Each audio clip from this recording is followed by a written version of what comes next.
Bonjour à tous et bienvenue dans un nouvel épisode de de la tech et du web. Aujourd'hui, on va parler de phishing et hameçonnage, qui est un de mes grands sujets dans de mes spectacles.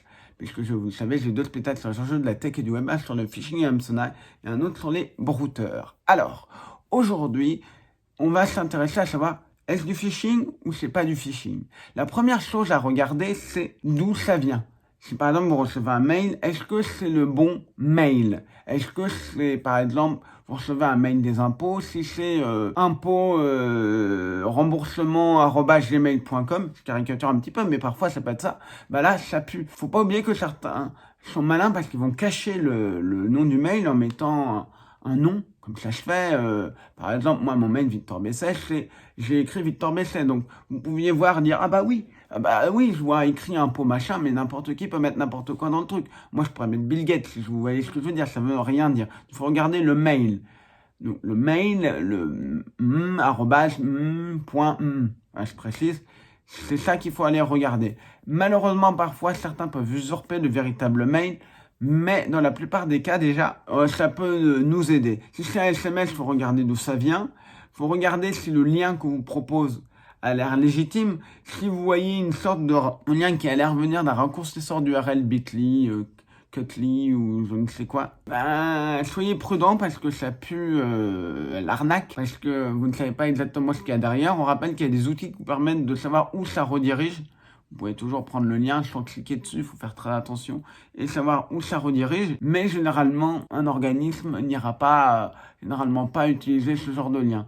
Il y a une chose, c'est est-ce que ça correspond à moi? Je m'explique. Vous recevez un SMS en vous disant que vous avez un rendez-vous ou que vous avez une amende ou quoi que ce soit. Réfléchissez si c'est crédible ou pas pour vous. Je veux dire, moi, je l'ai déjà cité, je crois, dans une vidéo, je n'ai pas le permis. Donc, je veux dire, on m'enverrait un truc d'amende de voiture alors que d'excès de vitesse, par exemple, alors que j'ai pas de voiture et pas de permis. Donc, ce n'est pas crédible. Mais il faut toujours aller regarder le contexte. C'est ça qui est important. Regardez-le. Après, la deuxième chose, c'est, vous avez quand même un doute, le lien a l'air légitime, appelez. Appelez, ne faites pas confiance aux mails qui vous donnent des numéros en disant vous pouvez nous appeler, machin, non. Allez chercher sur Internet le véritable numéro et vérifiez que vous êtes bien sur le bon site. Et pas quand vous recherchez, parfois il y a des pubs.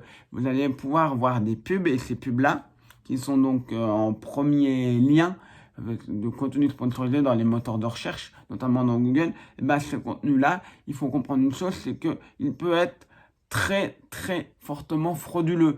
Et donc, cherchez, vérifiez que vous êtes bien sur le bon lien et vous l'appelez les SAV ou l'équivalent du SAV et vous l'appelez en disant, voilà, j'ai reçu tel mail, est-ce que c'est bien vous qui l'avez envoyé, est-ce que c'est pas une arnaque? Vaut mieux faire ça, vaut mieux prendre un peu de temps à aller appeler et vérifier si vous avez un doute que plutôt vous faire avoir. Ça, c'est vraiment très, très important.